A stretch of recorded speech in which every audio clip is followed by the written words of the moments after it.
ఇక ఢిల్లీ పెద్దలకు ప్రతి నెల 100 కోట్ల కప్పం. కాంగ్రెస్ పాలనలో 30% పాలసీ. ఆ పార్టీ ఓటమికి రంగం సిద్ధం. తెలంగాణ భవిష్యత్తు కోసమే కేసీఆర్ అప్పు. BRS working president KTR. నేను ఇంక మొత్తం అది చదవను సమా ఏమనుకోకుండా మీరు. ఏం చదువుతాం ఇంక అంత గదే ఉంటుంది. 100 కోట్ల కప్పం అంట మరి మీదండి. ఎలక్ట్రోన్ల బాండ్ల రూపంలో దేశంలోనే మీది రెండో స్థానంలో ఉంది. మీరు ఏ స్థాయిలో భారీగా గుంజిరు నిధులు? ఏ స్థాయిలో బ్లాక్‌మెయిల్ చేయలేదు మీరు? చెప్పండి మీరు. జాతీయ పార్టీలను కూడా వెనక్కి నెట్టి రేసు గుర్రంలాగా దూసుకొచ్చారు మీరు. మీరు కాదా దోసుకున్నది? ప్రాజెక్టుల పేరు మీద డిజైన్లు మార్చి, అవి మార్చి, ఇవి మార్చి మీరు కాదా అండి? ఈ వార్త మొత్తం చదివినా ఆయన ఆయన చదివిందే నేను అది కాదు నేను చెప్పనీకి ఈడ ఉన్నది. మీరు ఏం చేసిండ్రు అంటున్నా. నదీ జలాల గురించి పోయి మాట్లాడమంటే ఈపులు చూపి పారిపోయిండ్రు. అంతే కదా! స్పీకర్ అప్రజాస్వామికం వివరించిండు. అసభ్యంగా ఏం ప్రవర్తించినా మీకంటే ఎక్కువ ప్రవర్తించిండా?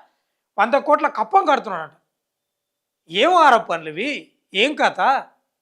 ప్రజల సమస్యల గురించి మీరు ఎంత ఇప్పుడు కేటీఆర్ నాయకత్వాన్ని కూడా ఎవరు దేక్తలేరు. ఆయన పాల్గొన్న ఎన్నికలని పోయినాయి. ఏముండయి? సర్పంచ్ ఎలక్షన్‌లో బొక్కబొరల పడ్డరు.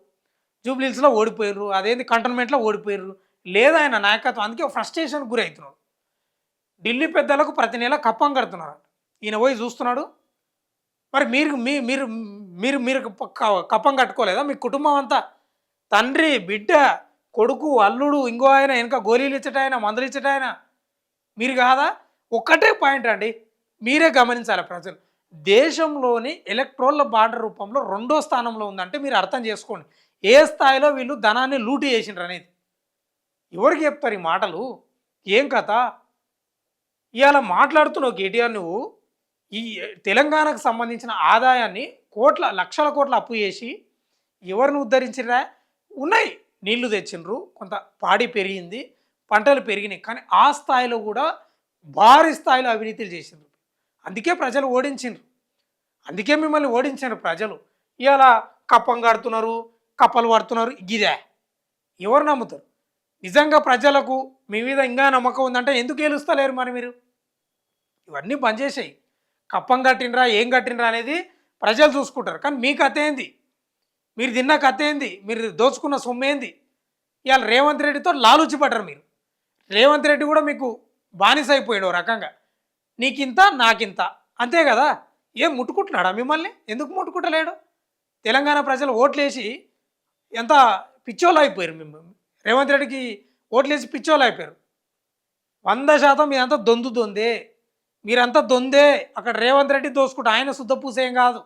ఆయన దోసుకుంటున్నాడు. ఆయన మంత్రులు క్యాబినెట్ దోసుకుంటుంది. అందరు దోసుకుంటున్నారు.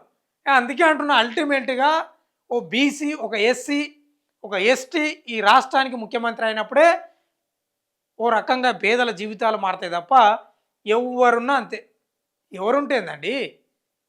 అన్నం వడ్డించే కాడ మనోడుంటే చివరి బంతిలో కూర్చున్నా మంచిగా కడుపు నిండా పెడతాడు. మనోడు కాకపోతే మొదటి కూర్చున్నా కూడా ఏడు అంతే కదా. మీ మీద వాళ్ళు ఆరోపణలు, వాళ్ళ మీద మీరు ఆరోపణలు. ఇవి మేము చూసి టైం పాస్ చేయాలా? లేకపోతే ఏది టైం గడపాలనా? కొంచెమన్నా ఉండాలి.